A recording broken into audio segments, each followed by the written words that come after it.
Welcome to the Syndicate. I'm your host, River 786. I'm your co-host, Political P, aka Dr. Bombay. What's good, my brother? Good. What's good today? How you I'm doing? doing good, man. Alhamdulillah. Thank God. All praises due to God. Ameen. Yeah. Well, I kind of want to start off with to the syndicate and address some things that's been on my mind, for the past few days. And the main point of it all is how we as African Americans, aka ADOS, Black Americans, FBA, yep. we tend to accept so many other cultures and races into our society, into our culture, and have them identify with us as they are from the same tribe when they themselves, they know they're not, and they can never be, and even if they integrate, maybe their next generations will. And how we so easily take them into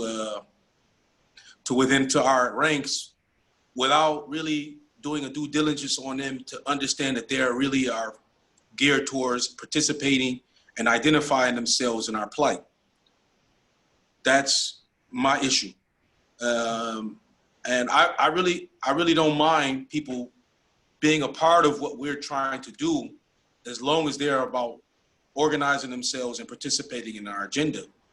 But they should never be accepted as a part of ours when we're never a part of theirs. But to collaborate and to marry amongst them, like, give you an example. I'm married from a woman from the Nubian tribe. My kids, they have that connection, and they're a part of that. But even though I've been married for over 20 plus years, and to the day I die, they're always going to recognize me as a Black American, an African American, especially if they're cultural savvy in terms of the United States and our plight and what we've been through.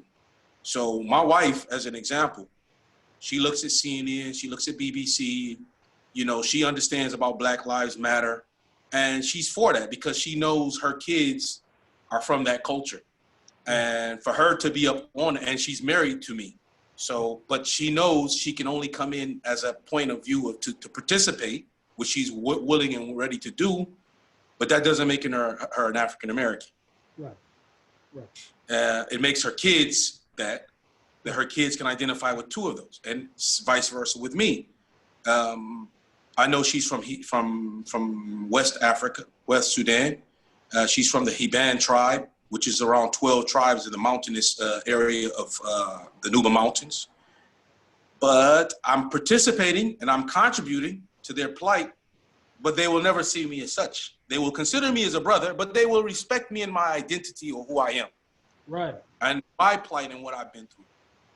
So the issue I have is with the African Americans, my own people, that we need to have an identity and understand who we are and the value that we have.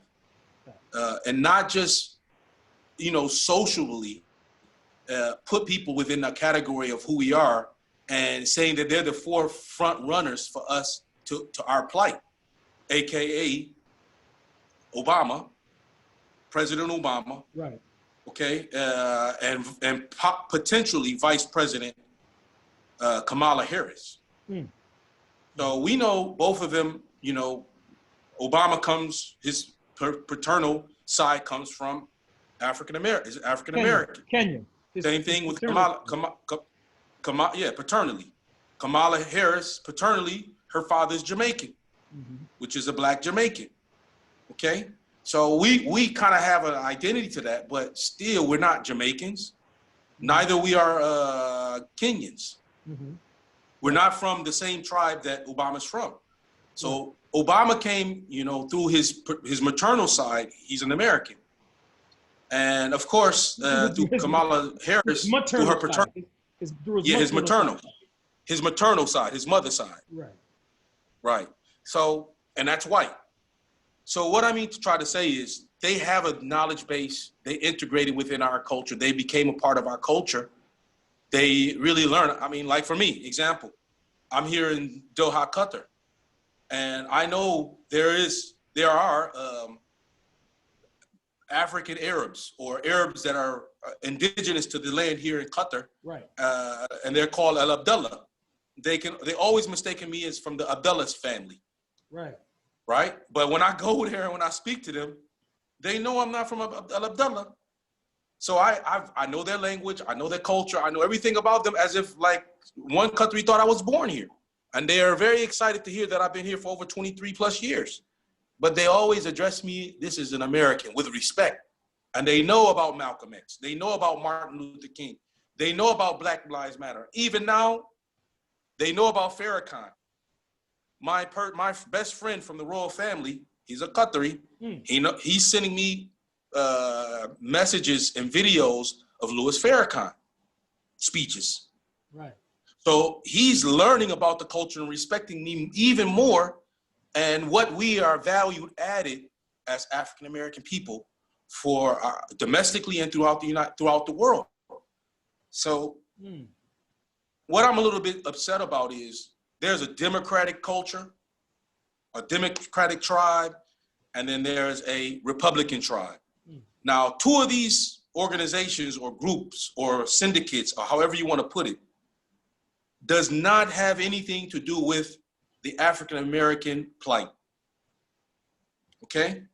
And anyone who's from any culture, from any perspective, of any tribe or wherever, is a part of that process, whether even he's from our own people, has to be held accountable for what is the agenda and the plight for African Americans. So we don't have a problem with Kamala Harris. She went to a historically Black college or university, which was, I believe it was Howard University. Howard. Yep, Howard. Right. And she even pledged a Black sorority, right?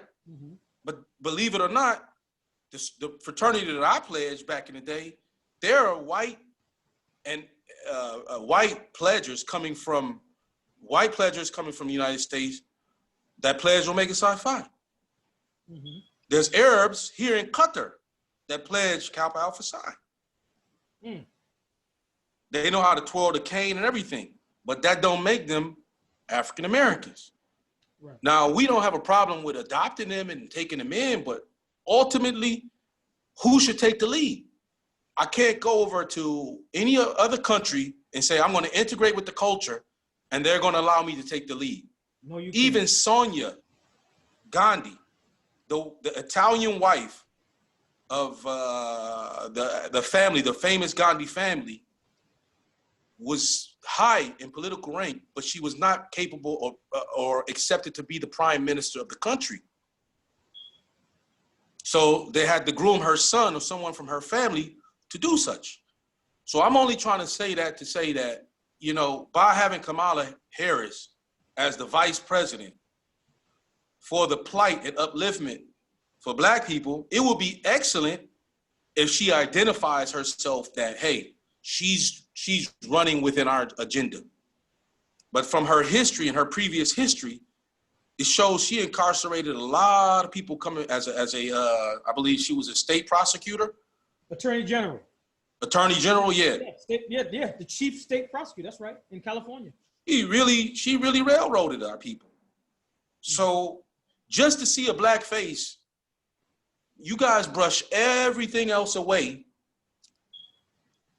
from our agenda, or what we've been talking about, reparations, police reform, and all these things. Right. And now you bring in a lady that look like us, but ain't who we are, right? And her record shows opposite. She wants to criminalize us. She wants to throw us in jail. She wants to maintain us and keep us in jail because she's more of an opportunist. Right. I agree. An opportunist and more of a, let's say, a careerist. This is within her tradition. Career like everybody individually. Sorry? You mean, you like a career politician? Are you saying? Right. Everybody in our history, you know, in other words, I look at it from a perspective that if you're an opportunist see, most of Black Americans look at this issue as we're going to bring in a vice president that's African American. So that's going to balance the scale on what Biden history was, and it's going to make it more easier. We've already been there, done that with Obama. We tried that with Obama. Exactly. And got nothing Didn't work. out of it, man. Real talk. Ain't got nothing out of it. So you expect that this lady who's already saying, hey, I'm just also coming from a family of immigrants. She's given, they're blowing that out now. She's Indian, and Jamaican roots. Yeah. And when you look at on her birth certificate, you'll see her father. They'll ask, what's the race of the father and the race of the mother? The race of the father, instead of him putting Black, he put Jamaican. We know that's not a race. Okay, so that means he doesn't want to signify himself to or identify himself as being Black because it's identify himself to being who we are. Right. And I respect that. That's cool. Her mother, she put white. Caucasian. And I can't blame her. She's Tamil. So the Tamil people, they also have this problem in India with also color. So it doesn't mean that they have a similar plight. The mother also had to face criticism and racism and caste system in her own country as a Tamil woman. She was a Brahmin, right? Brahmin. That's the highest caste. She was a Brahmin. Oh, so she's from the highest caste. From the highest class. But political P, I think a lot of people tend to, just real quick on India, real quick. A lot of people tend to equate the caste system to color. Why, although you have millions of Dalits who are very dark, you also have millions of Dalits who are very light. Just like you have millions of Brahmins who are very dark. Like her mother, because they keep saying that she's from the equivalent of the white elite in India. But Brahmin doesn't necessarily mean you're white. But the media likes to hone in on that, and they take it out of proportion. Now, well, let me tell you this. She took advantage of it, her mother. Well, let me say this. Because when she put race, right. She put white. She put Caucasian. Let me say this. Caucasian changes in time. This is how they play with the census. They play with the census by constantly adding more people into the Caucasian race. Check this out. I got it. I already got it. Check this out, right? Political. Yeah. Check this out. Even today, on the census, they classify Arabs, even if you're as Black as. Let me tell you this. My wife is from North Sudan. My wife is from Sudan. Based on the census, she can go to the United States and say, on the race, she said, I'm North African, that means I'm white. Caucasian. We got that. Caucasian. We got that. But that's now, it comes down to her personal selection. She still, if they want to equate, my point is, they want to equate themselves to our struggle and identify themselves to that, to make it, they know it's going to be a challenge for them. So they would prefer to go with Caucasian. Absolutely. That means they're getting supported. Okay, so we know what it does domestically and the games that they're playing. But at the same time, you still have a choice. And she took the choice. So I don't want to give excuses. I want to be able to say, hey, Kamala, this is where you come from. You chose it. Your mama and your daddy chose. Right? And then also at the same time, they taken it to the position that they took her and put her into a historically Black college and university. Okay? And when she got there, she integrated within our society. All of that's fine and dandy. But I'm talking about when it comes down to it in the end, whose side are you on? Are you strong enough? Right. Or are you playing with our emotions? Right. Don't play with our emotions. Don't play games with us. We don't understand. You're taking advantage because we're so open to other cultures and other people to integrate within our society that we're looked upon with disrespect. Right. And they laugh at us and they say we don't have value and we're nobody. Right. We're lost. We don't have a culture. And that's absolutely wrong. So they take our kindness for weakness and they stump all over us. I agree. So when the questions are being asked, what is your opinion on reparations? They don't care about.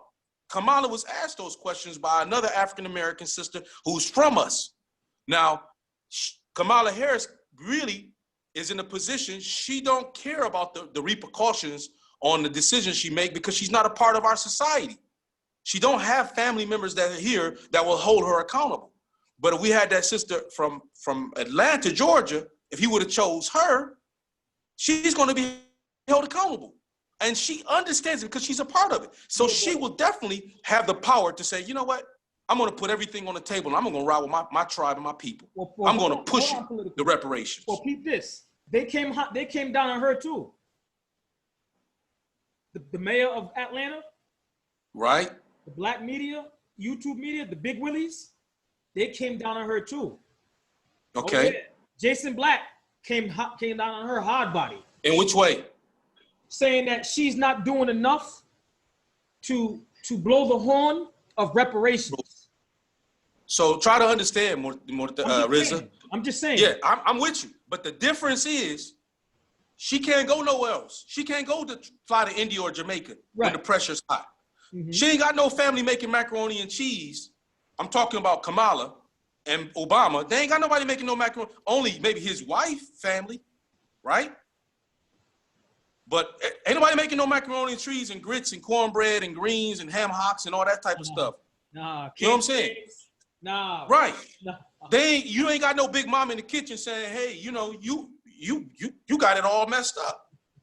How many times people say Kanye needs some black women in his life because what's going on with his wife, he's going about it the wrong way. Ain't no big mama around him. So we got big mamas. After we get off of those speeches and talk, they're gonna hold her accountable. But nobody can hold Kamala. I don't agree with that. I don't agree with that political. I don't. Okay. I mean, you know what I'm saying? You know, I don't think there's enough accountability in the black. I don't think there's enough accountability in the black. No, I'm not saying that. See, ultimately, we have to hold all of our politicians accountable that represents us. The more we have movable assets and unmovable assets owned in the United States domestically with foreign partners where we can extract from their assets and we can start having our own economy and like a Black Wall Street, which is not hard to do, okay? Then we can hold those politicians accountable and choose who we want and who we don't want. And then when they go out, they're taking marching orders from us. That's the void. That's the key. If we have that, we don't care if it's, you know, we can go to white politicians, we can go to whomever we want within our vicinity that we own, that they represent our communities, right? Mm-hmm. That's impoverished, and we're vibrant in our economic stance, right? Yeah. Then we can go globally with it. They can go fly over to Africa with us. They can go fly over anywhere. And that's our green card to get in. And they're going to follow our agenda. So they're captives of ours. They are service. They are civil servants. They are civil servants. Okay. So that's the main thing. People are thinking that they're the great black hope. Like they say, the great white hope. They're the Martin Luther Kings and the Malcolm X. No, they not. Who are they? Who? Kamala and Obama. Okay. And why I'm saying they're not the great white hope, you cannot compare them to Martin Luther King and Malcolm X and Frederick Douglass and all those other civil rights groups, people, great civil rights leaders. But people are African Americans, we looking for that, and we looking in the wrong way. They're not those people. You see, and you can't put them in that category. That's wrong. You see, we suffer from heroism. Like we always looking for a hero. I'm talking about we Black African Americans are always, we got this hero syndrome, you know. But Rizza, everybody got that. Everybody's it's inclined for the human race to have leadership. That's a part of it. I'm not talking about leadership. I'm not talking about leadership. I'm not talking about leadership. I'm talking about a hero culture. Meaning, this is why a lot of us, I peep this in Islam. I see it in across all many sectors of life. A lot of our brothers, when they embrace Islam, they imitate everybody. And you know that. Yeah. Brothers want to be from the Himalayas. Brothers want to be from we want to be everybody but who we are. That's that heroism. That's that. Okay, got it. That's correct. Seeing greatness in anything other than yourself. Yeah. That's what I mean. Well, I ain't tripping like on Kamala Harris because I'm really excited that, there is a possibility that, on an emotional level, on a racial level, I'm happy to see, Obama, which I love him so much, beautiful person, but in the end of the day, I want to look at the results. I want to factor in the results, and the results are not positive. Right. It's meaningless. It's symbolism. Right. So just for us to say, yeah, we got the first female president, vice president in, and she was African American, when she ain't African American. That's fabrication. How many? So what I'm only trying to say is, I think it was finesse and it was out clever. It was clever, but it's not. I don't even look at it as clever. I think it was just straight up, rude of Biden to do what he did. Not taking anything from Kamala, because she's an opportunist, and most people in all cultures and races, that's a good opportunity. So I commend her for being chosen. But I know his intent was not in the right place, because about 2 months ago on the Charlemagne the God on a Breakfast Club last week. Breakfast Club. He was like, "You ain't black if you don't vote for me." Last week, he just ran his mouth again. Last week, political P. It was all over last week. So he stays saying grimy things about black folk. But you know something though? Why are we acting surprised about that? We shouldn't be surprised. You feel me? Like that shouldn't surprise us.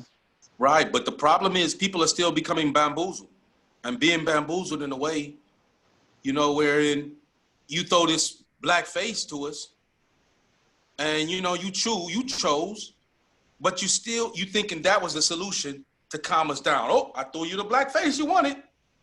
Now he can ignore all of the pressure that was pushed to him by Charlemagne the God. What about the reparations? They asked Kamala Harris, one black American reporter, she interviewed Kamala Harris and said, "Hey, what is your idea of reparations?" She did a word game on her. Yeah. She smoothed it out like, "Oh, we're all the same. The people who are unfortunate and disadvantaged, we're going to have programs." Programs? If a Jewish community, God bless them, was to get on and they was asked the same thing and they got that kind of answer, they're in trouble. Those politicians are in trouble. Yeah. Yeah. So that's all I mean to say is let's be more aware on who we are and who's with us. We don't mind her being a part of representing our culture and representing our race as someone we adopted as a vice president. That's a part of our nature. That's who we are. So we accept that. We honor that. She graduated from Howard. She went AKA. She showed some of amongst our people who's already gave her the stamp of approval to be a part of what we're doing. Okay, no worries. We can take it from that point of view as well. But show yourself worthy. Show yourself that, you are also with the reparations. But do you feel the pain that we felt? Did your mother and father feel the pain that we felt? No. So what I'm only trying to say is, Rizza, is that even if it was, like, to be frank with you, Obama's wife, Michelle Obama, I probably would have said, okay, emotionally, I would just go ahead and vote. But we still have to ask her that question. Michelle, what's your idea? What is your plan to take care of this reparations? This thing that's been already embedded, already been owed to us, not given to us. These are reparations, meaning a sovereign wealth plan that will change the entire map for us. Yeah. If we got reparations, I call it the African American sovereign wealth plan. We can buy assets, movable and unmovable assets throughout the world. We got the smart people. We got the intelligent people to do it. We have the networks. We have all what it takes. Mm-hmm. That will fortify our strength. And we won't have no problem with police brutality.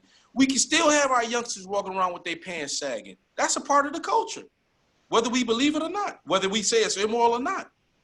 For the ladies to have their hairs natted up, whatever. There's pride in that. There's something to that that's continuously evolving. So it doesn't mean that just because you got pants sagging that you won't one day be the president of the United States. Mm. So stop belittling and all of us, having self-hate on our culture. Our cultures, you have some good things to it and bad things to it, like any other culture and any other tribe of people. So I mean, in the end, I like that Jay-Z song, the story of OJ. Whatever we are, we still gonna be what they say we gonna be. Right. But that's who we are.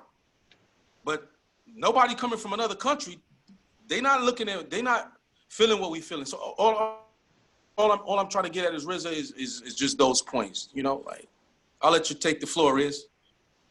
No, we're gonna have to probably do a follow-up on this. Yep. This is an important topic. It really is. Enough with the bamboozlement. Enough with the bamboozlement, man. We're constantly being bamboozled. You know what I'm saying? Hoodwinked. So we got to definitely do a follow-up. But inshallah, you want to close it out, political? Yeah. So guys, I love all peoples of color. It's something that don't take it the wrong way. But it's just, we just have to identify and have some self-dignity as people from the Adus, from African Americans in particular. And we just need to identify that, we're not disliking any people from any creed or color or race. We're open for all, but at the same time, no one should take advantage of us. And I just want to close out by saying, guys, just like, subscribe, leave your comments. If I'm wrong, guys, give me something that's logic that I can better increase my knowledge and being humble towards people. So I think that's basically all I have to say. Peace out, RZA. I'm gonna give it back to you. All right, fam. Until next time, y'all have a great night. Like, share, and subscribe. Peace. Peace.